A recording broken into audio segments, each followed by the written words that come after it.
जालना जिल्ह्यात वाढती वृक्षतोड पाहता वृक्षप्रेमी व सामाजिक संघटनेचे कार्यकर्ते प्रचंड आक्रमक झालेत। या विषयावर मातंग मुक्ती सेनेचे संस्थापक अध्यक्ष अशोक साबळे यांनी 8 दिवसापूर्वीच वन विभागाच्या वरिष्ठ अधिकाऱ्यांना इशारा दिला होता। जालना जिल्ह्यातील भोकरदन, जाफराबाद या तालुक्यातील शेकडो गावांमध्ये मोठ्या प्रमाणात वृक्षतोड केली जात असल्याचा आरोप आहे। याकडे वन विभागाचे अधिकारी कर्मचारी दुर्लक्ष करत असून या बाबीकडे तत्काळ वरिष्ठांनी लक्ष द्यावे अशी मागणी त्यांनी केली होती। मात्र याचे काहीही झाले नाही। त्यामुळे अखेर आता लोकशाही मार्गाने 24 मार्च रोजी बेमुदत उपोषणाला बसणार असल्याचा इशारा साबळे यांनी दिला आहे।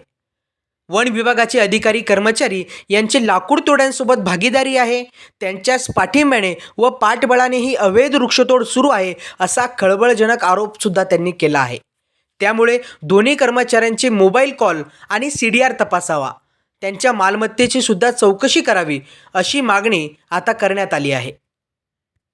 साहेब, प्रकरण असं आहे की जालना जिल्ह्याभरात होत असलेली वृक्षतोड थांबवण्यात यावी याबाबत मातंग मुक्ती सेनेच्या वतीने आम्ही वन परिक्षेत्र अधिकारी जालना व माननीय जिल्हाधिकारी कार्यालय जालना यांच्या कार्यालयात निवेदन देऊन हे कळविलं आहे।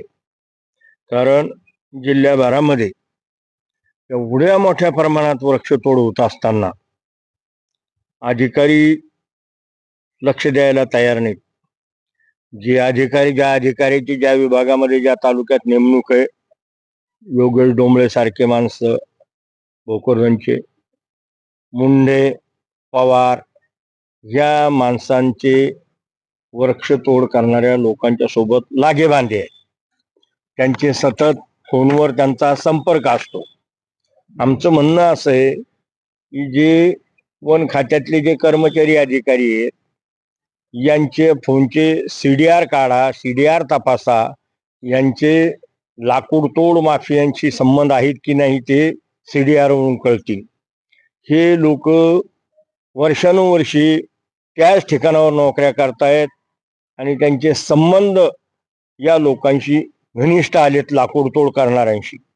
त्यांच्याकडून ते हप्ते खातात, त्यांच्याकडून ते पैसे खातात आणि पैसे खाऊन खाऊन या योगेश डोंबळे असल, मुंडे असल, पवार असल, या लोकांनी लाखो रुपयाची माया जमा केली। यांच्या संपत्तीची चौकशी करा, यांचे CDR तपासा, यांची चौकशी करा। मी मातंग मुक्ती सेनेच्या वतीनं इशारा देऊ इच्छितो की आम्ही लोकशाही पद्धतीनं दिनांक 24/3/2026 रोजी परिक्षेत्र कार्यालयासमोर मातंग मुक्ती सेनेच्या वतीनं उपोषण करून धिक्कार करणार आहोत, निषेध नोंदवणार आहोत।